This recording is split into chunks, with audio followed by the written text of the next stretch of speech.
Hello दोस्तों, आज है 27 सितंबर 2023। सुबह के करीब करीब 10 बज रहे हैं और पिछले कुछ दिनों में मैं वीडियोस बना नहीं पाया क्योंकि मेरे छोटे बेटे की तबीयत कुछ ठीक नहीं थी, उसे बुखार था और रात रात भर हम लोग पट्टियाँ कर रहे थे। और हम लोग ज़्यादा दवाइयाँ वगैरह देने में विश्वास नहीं रखते, तो जितना हो सके दवाइयाँ कम दें। वायरल फीवर ही था तो ऐसे चिंता की कोई बात नहीं। आज जाके उसका कहीं बुखार टूटा है तो मैंने सोचा क्यों ना मार्केट की तरफ नज़र डाली जाए। तो आइए देखते हैं आज मार्केट में क्या चल रहा है।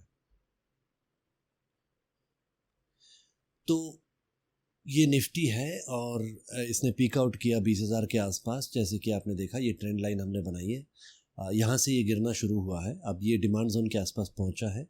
यहाँ पर एक और डिमांड जोन था जिसको इसने ब्रीच किया है, ठीक है, क्योंकि उस टाइम पे RSI वगैरह भी काफ़ी हाई था इसका, कोई मतलब अराउंड 63 के आसपास था। तो ये सही समय नहीं था कि वो वापस ऊपर जाए, तो हमने इसने मार्केट ने इसे डिसरिगार्ड कर दिया और यहाँ पर आ गया। अब यहाँ पर एक और डिमांड जोन है। अभी तो RSI 53 है, जो कि बहुत लो नहीं है लेकिन बहुत हाई भी नहीं है। 40 के आसपास अगर होता तो मैं कॉन्फिडेंस के साथ कहता कि यहाँ से घूमेगा, लेकिन अभी कुछ कह नहीं सकते। और ये बॉलिंजर बैंड है, बॉलिंजर बैंड से भी काफ़ी दूर है। तो मुझे ऐसा लग रहा है ये करीब करीब 19,500 19,450 के आसपास तक जाएगा। लेकिन जैसे कि मैं कई बार कहता हूँ, प्रेडिक्शन करना हमारा काम नहीं है, तो हम प्रेडिक्शन करेंगे नहीं। हम उस समय देखेंगे कि कौन सा स्टॉक कैसा कर रहा है और उसके बेसिस पे डिसीजन लेंगे, ठीक है। तो ये ट्रेंड तो फिलहाल ऊपर ही की तरफ है, कोई दिक्कत नहीं है उसमें। आइए देखते हैं कि हमारे पसंदीदा स्टॉक्स क्या कर रहे हैं। हम इसे सॉर्ट कर लेते हैं आज के प्राइस चेंज के हिसाब से और उसके बेसिस पे डिसीजन लेंगे।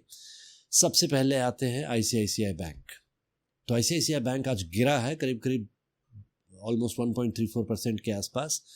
पास में कोई डिमांड जोन है नहीं। यहाँ पर एक डिमांड जोन है तो सही, देखने जाओ तो, लेकिन ये बहुत अच्छा पावरफुल स्ट्रॉन्ग डिमांड जोन नहीं है, क्योंकि यहाँ पर मतलब थोड़ा डिली डैली हुआ था, प्राइस एक बार टच भी हुआ है। लेकिन अभी RSI इसका 44 के आसपास पहुंच चुका है। तो मुझे ऐसा लगता है, और बॉलिंजर बैंड भी टच हो चुका है नीचे, और ओवरऑल ट्रेंड ऊपर की तरफ है, ठीक है। सो ये ट्रेंड ऊपर ही की तरफ है। तो मुझे ऐसा लग रहा है कि यहाँ से प्राइस चेंज होने की संभावना तो है।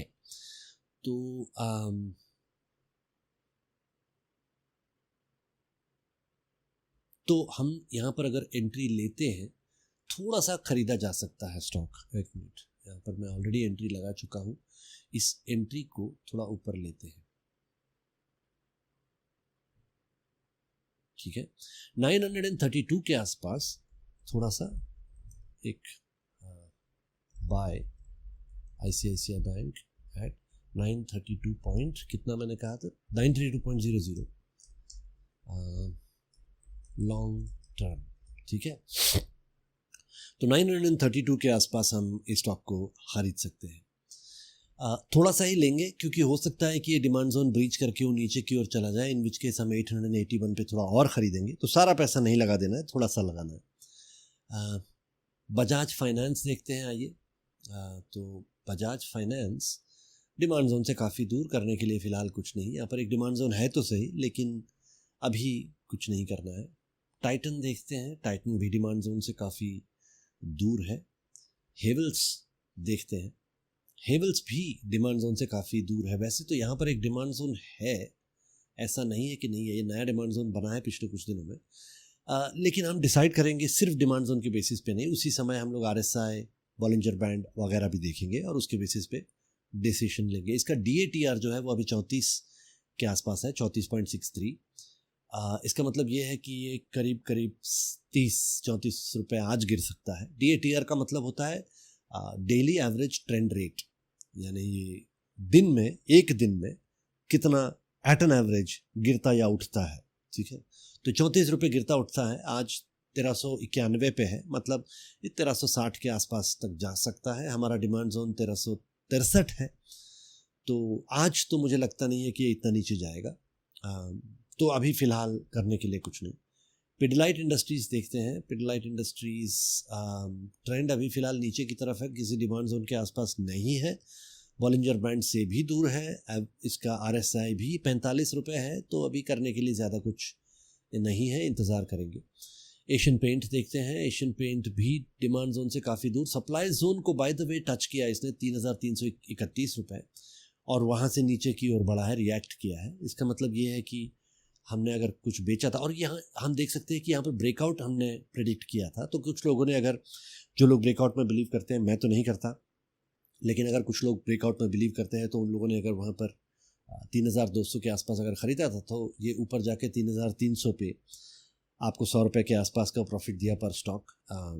खैर, मैं ब्रेकआउट में बिलीव नहीं करता। ब्रेकआउट का मतलब होता है कि जब लोअर लोज और हायर हाइज कंसोलिडेट करते चले जाए और एक जगह पर जाके मिल जाए, तो जब मिलने की जो मतलब आसपास का एरिया है, वहाँ पर ये जंप से ऊपर की तरफ जाएगा या एकदम से नीचे की तरफ बढ़ेगा।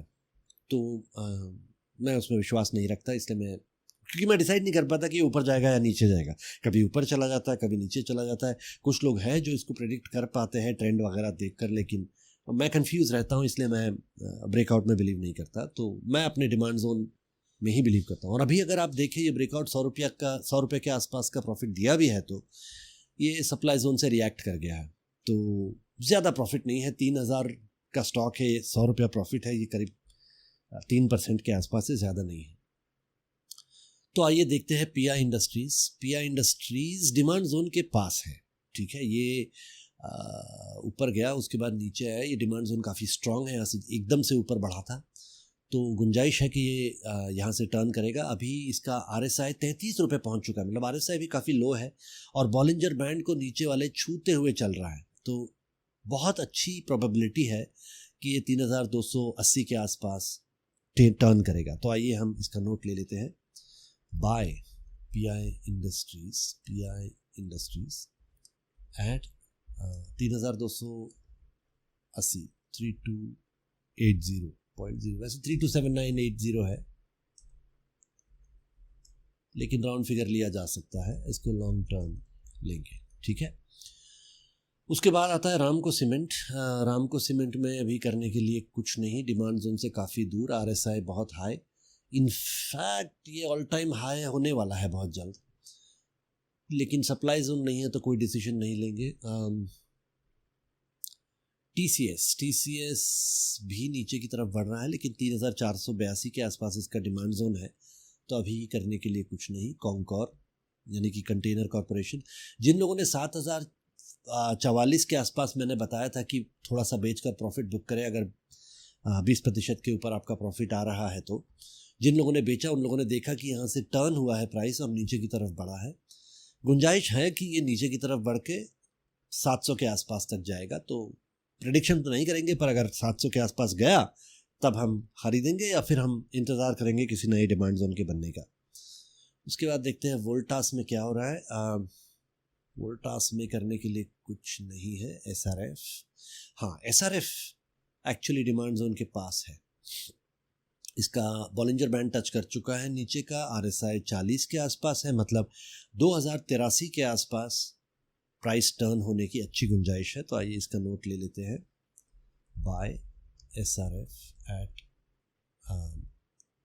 2,183, बाय द वे 2,183 पॉइंट कितना है, 65 लॉन्ग टर्म, ठीक है।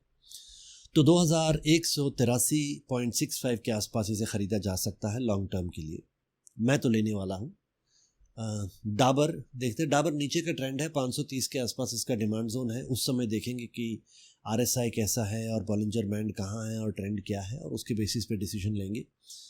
देखते हैं रिलायंस में क्या हो रहा है। रिलायंस डिमांड जोन के अंदर है, तो हमने अनुमान लगाया था 2,355 के आसपास ये घूमेगा, और थोड़ा सा घूम रहा है, ऐसा लग तो रहा है, लेकिन चूंकि ओवरऑल ट्रेंड नीचे की ओर है, हो सकता है कि ये डिमांड जोन ब्रीच कर जाए। लेकिन इसका RSI अभी काफ़ी लो है, 33 के आसपास दिखा रहा है। यहाँ पर मैं RSI देखता हूँ, तो ये आज का RSI है जो 33 के आसपास दिखा रहा है, तो और बॉलिंजर बैंड भी टच कर चुका है, तो इसे मैं बाय बताऊँगा।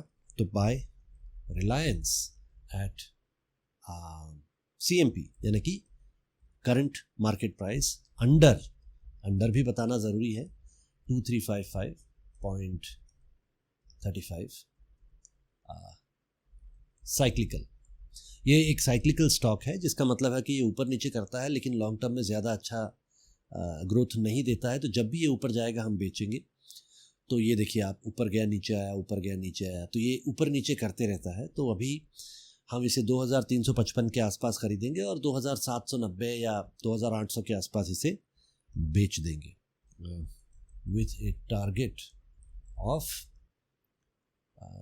2794.35। 2794.35 जब ये 2794.35 पहुंचेगा तब हम इसे बेच देंगे। उसके बाद देखते हैं रिलायंस के बाद है नौकरी।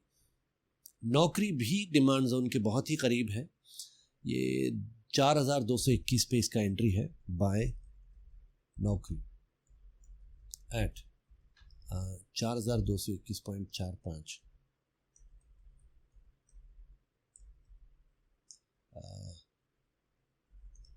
Long term.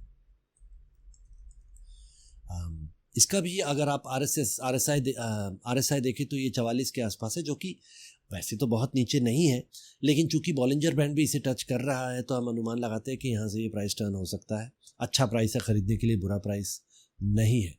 लेकिन अगर ये यहाँ से नीचे जाता है, मान लो एक minute, if continues downwards buy more at 3919 long term, तो जैसे कि मैंने कई बार कहा है, हम प्रेडिक्शन नहीं करेंगे। अभी प्राइस 4221 बुरा नहीं है, लेकिन अगर ये नीचे जाता है तो 3919 और भी अच्छा प्राइस है। और ओवरऑल ट्रेंड अगर देखें आप, इसका लॉन्ग टर्म का ट्रेंड अगर देखें तो ये ऊपर ही की तरफ है। अगर मीडियम टर्म ट्रेंड भी देखें तो ये ऊपर की तरफ है। यहाँ से अगर ट्रेंड लगाता हूँ मैं, ठीक है, तो ये ऊपर की तरफ ही है। इसे लेके चलते हैं। थोड़ा तो इधर उधर होता ही है, तो आप उसको नज़रअंदाज कर सकते हैं। तो ओवरऑल ट्रेंड ऊपर की तरफ है। तो और अभी ट्रेंड से थोड़ा नीचे गया है, मतलब ख़रीदने के लिए बुरा प्राइस नहीं है। ठीक है, तो अगर आपको लगता है कि 4221 नहीं मिलेगा क्योंकि ये 4221 से रिएक्ट कर चुका है, तो इसे CMP पे भी ख़रीदा जा सकता है 45 और CMP अंडर इसे ले लेते हैं 4300 तक बुरा प्राइस नहीं है। ठीक है, 4300 के अंडर अगर ख़रीदा तो बुरा प्राइस नहीं है। टाटा कंज्यूमर देखते हैं फटाफट, कुछ करने के लिए नहीं है। एस्ट्रल कुछ करने के लिए नहीं है। टोरेंट फार्मा देख लेते हैं। टोरेंट फार्मा भी डिमांड जोन से दूर है और डिवी स्लैब भी दूर है। तो ये थे आज के स्टॉक्स। मैं आशा करता हूँ कि आपको मेरा वीडियो पसंद आया होगा। एक बार फिर से याद करा दूँ कि अगर आपको वीडियो पसंद आया है तो लाइक कीजिए। और मैं कोई इन्वेस्टमेंट एडवाइज़र नहीं हूँ। मैं इन वीडियोस में सिर्फ अपना लॉजिक बताता हूँ कि किस लॉजिक से मैं अपने इन्वेस्टमेंट्स करता हूँ। और ये जो ट्रेड्स मैंने सिलेक्ट किए हैं वो सारे ट्रेड्स मैं लेने वाला हूँ, आज ही लेने वाला हूँ। तो आपको अगर लगता है कि इस लॉजिक में कुछ दम है तो अपने इन्वेस्टमेंट एडवाइज़र से बात कीजिए। और अगर उन्हें भी लगता है कि ये लॉजिक ठीक है तो उनके एडवाइस से आप इन्वेस्टमेंट कर सकते हैं। जैसे कि मैंने कई बार कहा है, मैं प्रेडिक्शन नहीं करता हूँ। तो हो सकता, और मैं सिर्फ लॉन्ग टर्म में बिलीव करता हूँ, तो हो सकता है कि कभी मैंने कहा कि इसे 4200 में ख़रीद लीजिए, लेकिन वो उतर के 4000 3900 तक चला गया, तो तुरंत इस नतीजे पर मत पहुँचिए कि डिसीजन गलत है। क्योंकि हम 10 साल का दायरा देख रहे हैं। 10 साल में ये स्टॉक डेफिनेटली ऊपर ही की तरफ जाएगा। तो तुरंत कंक्लूजन पे मत पहुंचिए। अपने फाइनेंशियल एडवाइज़र से बात कीजिए, वो भी आपको यही एडवाइस देगा, अगर अच्छा एडवाइज़र है तो, कि लॉन्ग टर्म में ये स्टॉक्स अच्छा करेंगे। अगर आपको मेरा लॉजिक ठीक लगता है तो अपने दोस्तों के साथ शेयर करना न भूलें। मैं आखिर में यही कहूँगा कि आशा करता हूँ कि हम सभी लोग ढेर सारा पैसा कमाते रहें। धन्यवाद।